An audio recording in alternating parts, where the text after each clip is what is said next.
Every year when Black Friday rolls around, shoppers gear up for some of the biggest discounts of the year. You see massive markdowns on TVs, gaming consoles, appliances, and even luxury brands slash their prices to grab consumer attention. But one company always stands out for not following the crowd: Apple. While people rush to grab deals on Samsung phones or Microsoft laptops, Apple products stay surprisingly consistent in price. And it leaves many wondering, why doesn't Apple join in on Black Friday sales when it could easily sell even more iPhones, MacBooks, or iPads during the frenzy? The answer lies deep in the way Apple positions itself as a brand, and it's one of the secrets to its long-term dominance. Apple has never wanted to be just another electronics company fighting for attention on discount days. Instead, it carefully built itself as a premium lifestyle brand, where buying an iPhone or MacBook isn't about finding the cheapest deal, but about belonging to an exclusive ecosystem. When you think about brands that never go on sale, luxury names like Rolex, Louis Vuitton, or Hermes might come to mind. Apple has quietly positioned itself in the same league, despite being in the tech industry where rapid depreciation is the norm. By rarely lowering prices, Apple reinforces the idea that its products are worth their full value. For consumers, this creates a perception that Apple devices aren't just tools. They're investments into quality, prestige, and a seamless ecosystem. If Apple were to slash prices during Black Friday, it would risk damaging that aura of exclusivity. Discounts might boost short-term sales, but they could weaken the very foundation of Apple's premium brand identity in the long run. Another key part of Apple's refusal to participate in traditional Black Friday sales is how tightly it controls pricing. Unlike many other companies that allow retailers to heavily discount products, Apple enforces strict minimum pricing agreements. This means whether you buy an iPhone from the Apple Store, Best Buy, or an authorized reseller, the price remains largely the same. This control ensures Apple products don't appear as commodities that lose value overnight, the way many other electronics do. Apple understands that the moment its devices are seen as something you should wait to buy at a discount, the brand loses its powerful hold on consumers. By maintaining stable pricing, Apple ensures customers feel that their purchase retains value, whether they bought on launch day or months later. It also discourages customers from delaying purchases in hopes of a better deal, keeping demand strong throughout the year, instead of spiking only during sales seasons. And this strategy works. Even during massive shopping events, Apple stores remain full of buyers who are perfectly willing to pay the regular price. The company doesn't need to lure customers with flashy discounts because the brand itself is the draw. Apple has created a kind of loyalty where consumers almost expect to pay full price, and in many cases, they see it as proof that the product is worth more than its competitors. This careful balance of premium positioning and pricing control explains why Apple stands firm while everyone else is racing to the bottom with discounts. This is the first 3 topics in 700 words written in a connected style.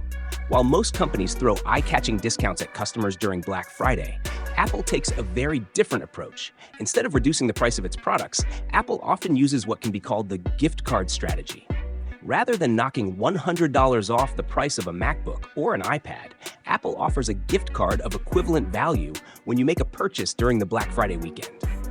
This subtle but powerful tactic allows Apple to avoid the appearance of discounting while still giving customers a sense of reward.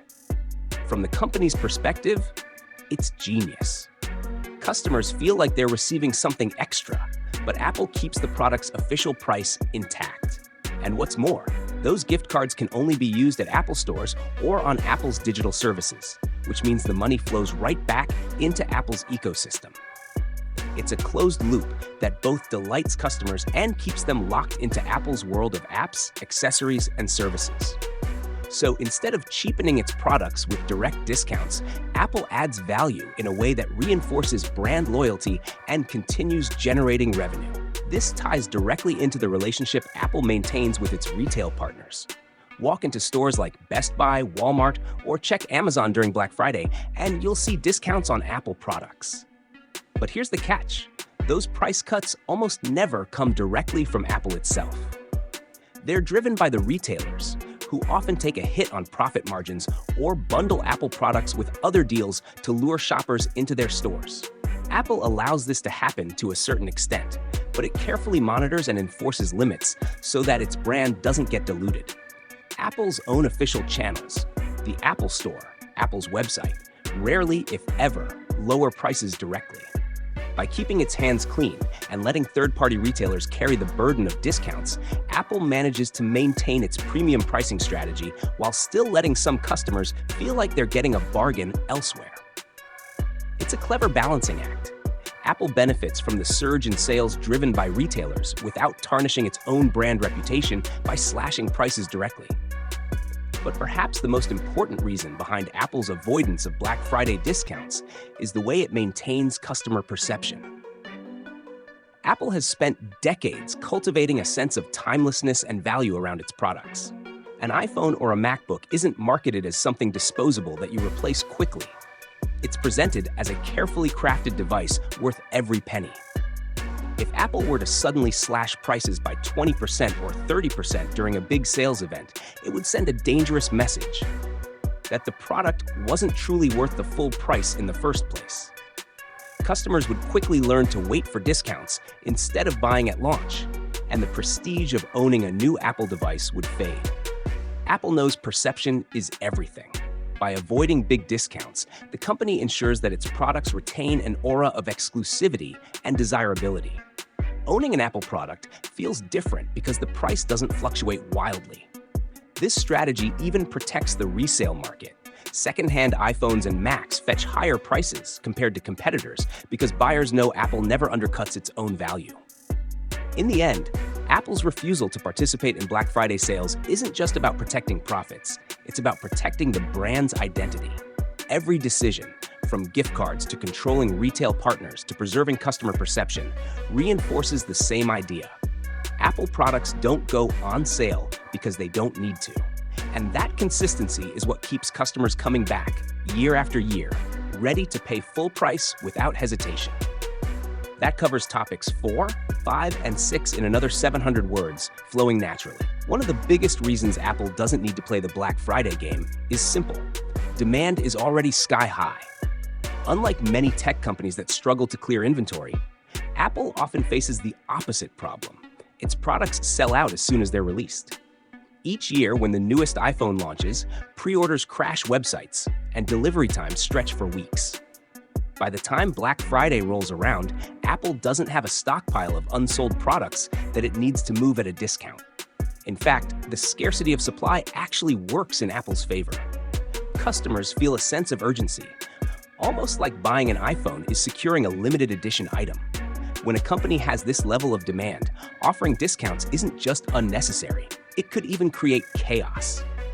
Imagine cutting prices when supply is already limited. The result would be overwhelming demand, frustrated customers, and even more shortages. Apple's strategy is to keep its pricing steady and let the natural hype around its products do the work. Black Friday doesn't drive demand for Apple, it simply rides on demand that already exists year-round. This becomes even more clear when you compare Apple's approach with its competitors. Companies like Samsung, Microsoft, and even Google often rely on Black Friday as a key moment to boost sales. Samsung will offer big price cuts on its Galaxy phones, Microsoft slashes prices on its Surface devices, and Google discounts its Pixel phones heavily. These brands use discounts not only to push products, but also to gain visibility and stay competitive against Apple. But here's the problem. The more often they discount, the more consumers start to expect it. Buyers quickly learn that waiting a few months after launch will save them hundreds of dollars, which eats away at both profit margins and brand prestige. Apple has avoided this trap by taking the opposite approach. Instead of chasing customers with lower prices, Apple builds anticipation around the idea that the price will remain consistent, so buying early is actually better. It's a move that flips the usual retail strategy on its head. While competitors are racing to the bottom with sales, Apple is climbing higher, standing apart as the brand that doesn't need to discount to stay relevant. Another major benefit of Apple's no-discount policy shows up in the resale market. Apple devices hold their value better than almost any other tech brand, and pricing strategy is a huge reason why. Because Apple never slashes prices dramatically, an iPhone purchased today won't suddenly lose half its value in a few months. This creates a powerful cycle. Customers know that if they decide to sell their old device to upgrade, they'll get a strong return. In fact, studies consistently show that iPhones, iPads, and MacBooks fetch significantly higher resale prices than competing devices. By avoiding heavy discounts during events like Black Friday, Apple ensures that used products remain attractive, which in turn keeps new buyers confident in their purchases. It's almost like an invisible guarantee. You're not just buying a phone, you're buying into a product that retains its worth. For Apple, this is invaluable because it strengthens consumer trust. People feel safer investing in Apple devices knowing they won't become obsolete or devalued overnight. In an industry where technology changes so fast, that kind of stability is rare, and Apple has made it part of its identity. So when you put these factors together, overwhelming demand, clear differentiation from discount-heavy competitors, and strong resale value, it becomes clear why Apple avoids Black Friday sales. The company simply doesn't need them. Where others slash prices to stay in the game, Apple proves its dominance by refusing to play the game at all. That completes 7, 8, and 9 in the same flowing 700-word style. At the end of the day, Apple's decision to avoid Black Friday discounts isn't about missing out on sales. It's about sticking to a strategy that has made it the most valuable tech company in the world. When shoppers line up outside stores hoping for huge bargains, Apple quietly watches from the sidelines, knowing it doesn't need to join the frenzy. Its products already sell out without discounts. Its brand carries a premium aura, and its resale market thrives precisely because prices remain stable. What looks like stubbornness on the surface is actually one of the smartest long-term moves in business. Apple has mastered the art of making full price feel worth it. Customers don't just buy iPhones or MacBooks for their specifications. They buy them for the experience, the ecosystem, and the prestige of owning something that doesn't lose value overnight. By never lowering its price tags during Black Friday, Apple sends a clear message. Its products are not impulse buys or seasonal deals. They're long-term investments in quality and design. And because the company has trained its customers to expect consistency, people rarely hesitate to pay that full price. In fact, for many, it's part of the allure. Contrast this with competitors who rely on discounts to boost demand. Yes, they see spikes in sales, but they also train their customers to wait for markdowns instead of buying at launch. Over time, that cycle erodes brand value and squeezes profit margins. Apple has sidestepped this entirely by refusing to play that game. Instead of chasing sales numbers in a single weekend, it focuses on maintaining strong demand all year long. That's why whether it's January, July, or November, Apple devices rarely drop in price until the next generation launches. And even then, the reductions are modest compared to the sweeping discounts of other brands. The genius of this strategy is that it reinforces itself over time. Customers who bought Apple products years ago see that their devices still hold value, whether they trade them in, sell them secondhand, or simply keep using them. That consistency builds trust, and trust builds loyalty.